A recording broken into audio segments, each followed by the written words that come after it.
So I've come across this so many times and I've probably done a video on it already, but I really just wanted to do another video on this and make it a bigger message and point and make it the central message of a single video because I just think it's so important and I've seen it so many times in different stories of people who have achieved success.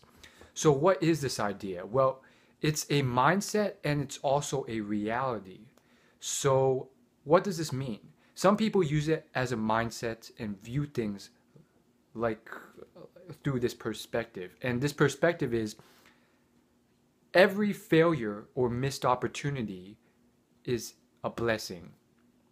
And the reality is that oftentimes, whether you view it like this or not, in hindsight, years later, oftentimes it turns into a blessing.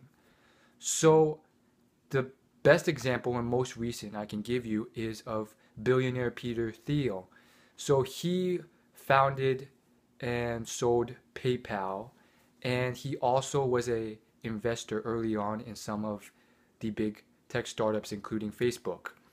And Peter Thiel, he went to law school and he was at the top of his class, and all he wanted to do was get this clerkship at the Supreme Court.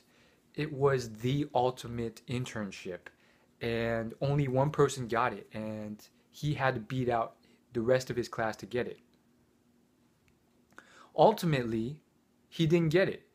He missed it by just barely. Someone else got it right ahead of him who was maybe a little bit better. And he was devastated. But because of that, he was able to start PayPal.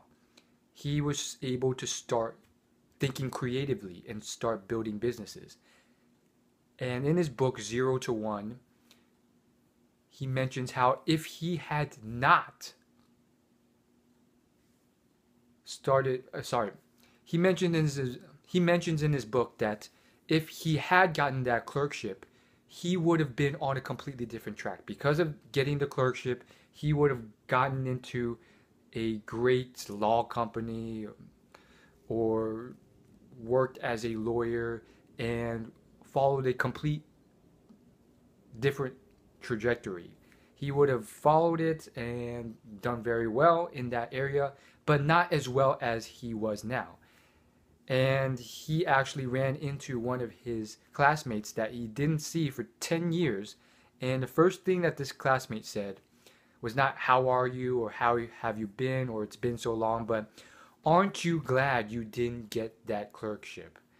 And so sometimes your failures and mishaps in life are actually really good things, but you can't see it at the moment.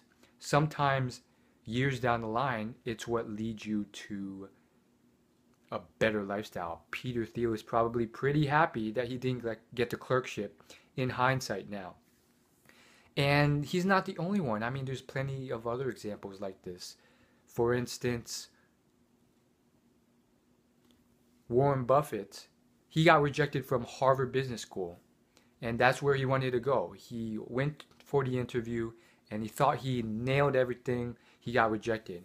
Because of his rejection, he went to Columbia Business School instead and met someone behind one of his favorite books that he had read. It was a book by Benjamin Graham, and it was about stock investing. And Benjamin Graham became his mentor, and Mr. Graham laid the foundations for the type of investing that Warren Buffett built on. Had it not been for him meeting Benjamin Graham and mentoring behind him, it would have been a completely different story. Had he gone to Harvard Business School, I don't think Warren Buffett would be Warren Buffett. He would just be a decently well-known business guy. And to this day, Warren Buffett still remarks about the fact that he was kind of just floundering around, not really sure about investing, and just like reading a bunch of books on all these weird, quirky things about investing that really weren't working, but were fun to read. And it wasn't until he started reading Benjamin Graham where things started actually making sense and working. So that's just another example. And then there's plenty of billionaires, for instance, Sarah Blakely and John Paul DeJorio. These are two people who, if you looked at them at the age of 20 or 21 or 23 or 25, they were pretty horrible. Like, they were not the best people in the world, if you had to bet your money on. Like, no, they had a lot of great traits. They were hardworking. They had a bunch of stuff, but the average person probably could not detect that these people would become who they were. Why? Because John was homeless. He had a kid. He was living on $2.50 a day and collecting bottles to recycle for money. And he was a complete mess at the time, but he was working hard. And eventually he got a job as a salesman, and that job taught him a tremendous amount. Sarah Blakely, she couldn't get into law school. She failed the law school test, the LSAT, twice, and this was something she wanted to do for her whole life. Her father was a lawyer, and she always went to the cases that her father had and went to court, so excited to go there and learn about it. And she failed the LSAT twice, and if you caught her at the age of 21 or 22, she was working in Disney World at Epcot. That's right, out of college. She couldn't find anything, so she tried to be, the Goofy character at Disney World, and she was too short to be Goofy, so she ended up playing the Chickmunk. And she also was like the girl who pulled the levers for the rides.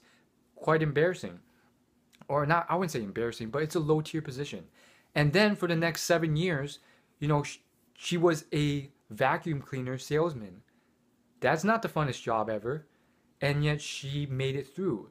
This was a girl who sold vacuum cleaners for a living, and she was pretty good at it. And she got escorted out of buildings and all this stuff, and it taught her a lot about selling. And just think about it. Like, it's very interesting seeing these stories.